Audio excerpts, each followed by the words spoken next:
Police in Cyprus are appealing for witnesses after fire destroyed the Flamingo Theatre Club at RAF Akrotiri. The building hadn't been used for 2 years, but still had all the club's props and costumes inside. Chris Pearson has this report. The Cyprus Joint Police Unit were called to a report of a fire at 20 to 4 on Sunday afternoon by a passerby who saw smoke pouring from the Flamingo Theatre Club.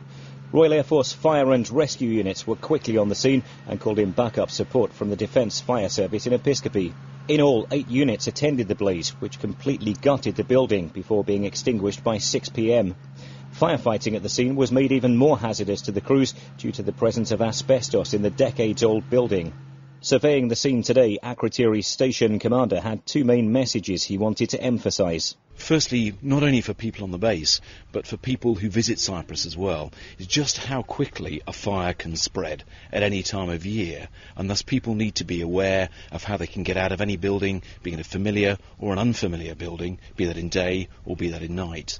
And the second message is just how good the RAF fire crews, the civilian fire crews who come to their aid of this, and also not only this particular incident, but enabled the air bridge to continue so that we didn't have to divert a plane yesterday afternoon. TriStar still came in here, did its business, and then on its way in support of Afghanistan. And that's what Cyprus is about day in, day out now.